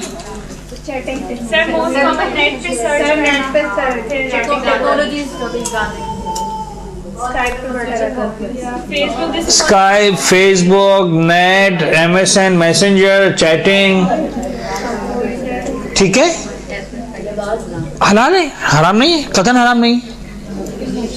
लेकिन इस बात के कितने फीसद इम्कानात हैं कि इस हलाल को इस्तेमाल करके आप किसी हराम तक नहीं पहुंचेंगे? बड़ा खतरनाक है। लेकिन दरमियान में बात रह गई, लोगों से मिलने जुलने का शौक, नतीजा क्या होता है? बज़ाहिर बड़ा हलाल है, पड़ोसियों के पास जाके बैठना और कजिन्स के साथ बैठना और गपशप करना, लेकिन ये गपशप बाज़ औक़ात कहाँ पहुंचा देती है? सिर्फ कभी कभार नहीं, ज्यादातर, ठीक है, ग़ीबतों तक पहुंचाती है, तोहमतों तक पहुंचाती है वगैरह। तो ये हलाल था काम इटसेल्फ, लेकिन इसने क्या किया? आपको हराम तक पहुंचा दिया। और एग्जांपल्स? जी, ज्यादा पैसे सेव करना, ओके, ये कैसे हराम तक पहुंचाएगा? Sorry,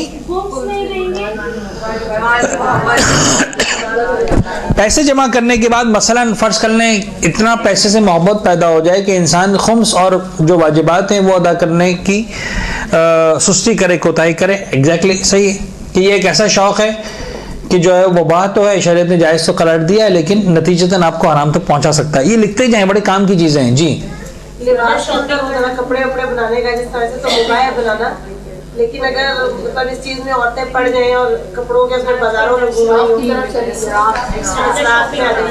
very nice. कितनी खवातीन जो कह सकती हैं हमको कपड़े बनवाने का शौक नहीं है?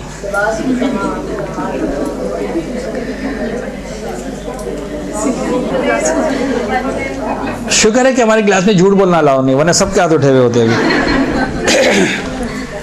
तो अब ये है कि ये जो शौक है ये है फितरत में, अल्लाह ने औरत की फितरत में रखा है। लेकिन अब देखिए ये वो हलाल फितरत है कि अगर उसका ख्याल ना रखा जाए बड़ी आसानी के साथ ये चीज इंसान को हराम की तरफ लेकर जा सकती है। मैं सिर्फ लिबास की बात नहीं करता हूं, उसके लिए एक इन्वान बना देता हूं, बनने संवरने का शौक। एक ऐसा शौक है, फिर उस पर लिबास भी आता है, ज्वेलरी भी आती है, मेकअप भी आते हैं, एसेसरीज भी आती है, सारी चीज़ आती है।